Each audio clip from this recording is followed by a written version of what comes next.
there are 3 micro-markets. There's City Hall, Bugis, Marina Centre. When we planned this development, we were thinking about actually linking all 3 districts. We put a lot of attention to the pedestrian network and how it's going to link to 4 different MRT lines.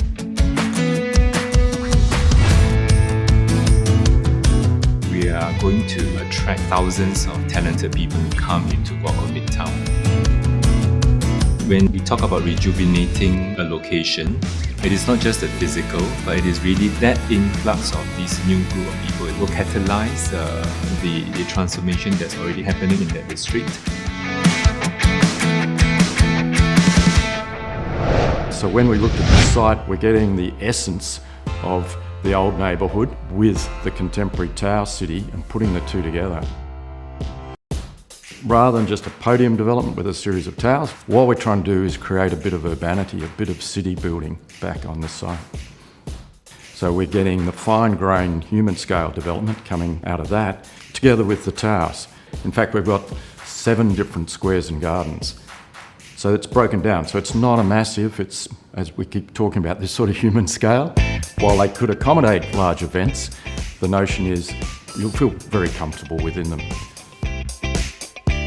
Guocoland Midtown will not be a product that is on a standstill, but it will continue to grow, evolve. You are part of a dynamic development. When we design residential property, we always think about it from the user's perspective. So one of the things that has become quite clear is that our lives are now much more integrated. So we have conceptualized and designed the residential apartments as basically for live, work or entertain at home. If you look at the layout plan, it's actually a rectilinear space. It's not a space that appears to be disjointed. I think this clarity in terms of the layout had really happened in Midtown Bay. So you can function in the daytime as an office space. You could do a bed concept like a Murphy bed that flips down. That in the daytime is actually a work area. In the night, it could be a sleeping area. And this allowed a play of activities, of functions that strangely, as I say, can work within such a small area.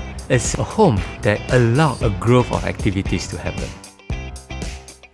There's this highly activated, familiar public realm open space system that's got all this buzz and activity happening down below. Then the residential component really floats up above it, so it's elevated, so you can be removed. It's taking advantage of the great views that exist, the towers located in a way to look past and not be overlooked by the adjoining towers. We twisted the tower, orientated it to maximise the outlook. That seemed critical to us. So once you're in your own unit, you're in your own private space, but if you want to get out, it's all happening down below you in the gardens and squares in the Midtown that we've created. Midtown Hub is essentially a business and social club. The idea is really to create a sort of a very engaging space for people to share ideas, to be able to get people to think out the box, meet people with different ideas. Is very important for companies to continue to innovate. When you live in Midtown Bay, you are directly plugged into this network activities and people and communities. Cities that stand out that we all want to go and visit are characterised by great streets, great places, great neighbourhoods, and that's what we've sought on this development. It's simple yet powerful, and there's so much things that's happening inside, and I can't wait to see the whole development complete. Owning Midtown Bay is essentially like owning a piece of Guocoland Midtown and everything else that Guocoland Midtown has to offer.